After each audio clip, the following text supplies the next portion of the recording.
your book, your story, your journey. Rightcoach.ie. Firstly, I want to say delighted to be here. I'll take that for you. Good man. Thank you.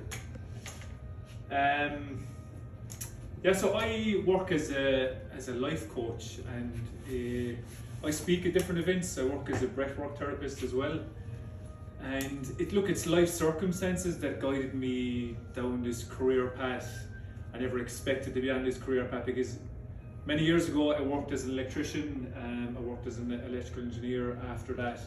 And I enjoyed that career, but there was something inside of me all the time telling me, whispering from underneath, that this is not the pathway for you. And then life circumstances came my way. I had various losses in my life. I sustained a spinal cord injury playing sports, which turned my life and my family's life upside down completely. And after those events happened, I struggled in so many ways. Obviously physically I struggled a whole lot, but mentally and emotionally too. I was filled with so many feelings such as anxiousness, overwhelm, sadness, and I fell into a deep state of depression, and I had never struggled with my mental health prior to that. And I was in a dark hole, and I remember a turning point to it all for me. It was one moment in whereby my life completely changed.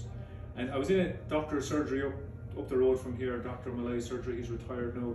I remember sitting in the waiting room of the surgery, and I had my head on into my lap. I was sitting in a red leather chair, and I had one of those light bulb moments when I had my head on into my lap, because in that very moment I became conscious that I now have a choice here and right now.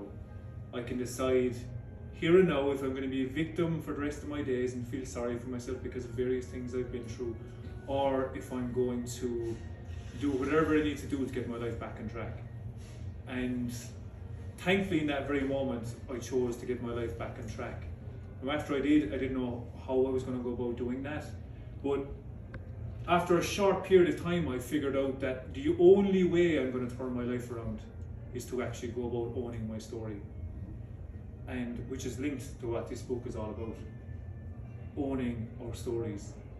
If we don't own our stories, we end up in conflict with ourselves. We have no space in terms of acceptance. We're fighting with ourselves, we're fighting with life. We've got this victim mentality, questioning, why is life so against me? And so when I knew I needed to own my story, I knew I needed to go off and express my feelings that I was holding on to very deeply inside my body. And so I went on a journey myself towards, self-discovery, exploration, releasing stuff that was going on for me, releasing this sadness and anxiousness and anger and overwhelm, etc. I went to life coaches, therapists, counsellors. I went to workshops in various parts of the world, and it had a profound impact in my life, because the more I kept on releasing, the more I kept on healing inside, mentally and emotionally, and then my physical body followed suit, and ended up having to use the wheelchair that I was in a whole lot less and less and less, which just goes to show the link between our bodies and minds. And look, for me, that expression has healed me so much. I'm still on the journey with it all, in terms of letting go of stuff that does, as Carl mentioned, keeps on building up, because I think that's our experience in life. We will go through something, it'll trigger something, we need to release it. We'll go through something else, it'll bring up similar feelings, we need to work our way through that. And we can do it many ways. Look, I work with clients as a life coach and breath work, etc.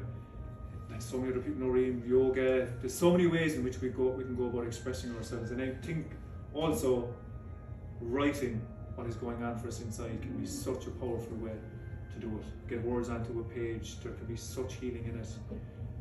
It can be so cathartic, which is why I felt very privileged. I had one conversation with this man here alongside me, and I was like, I'll definitely be at the book launch here in Charleville. So look, yeah, very privileged to be here. I'm wishing you the very best with this. Yeah, hope you sell many books, and yeah, look, privileged to be here with all of you guys. Okay.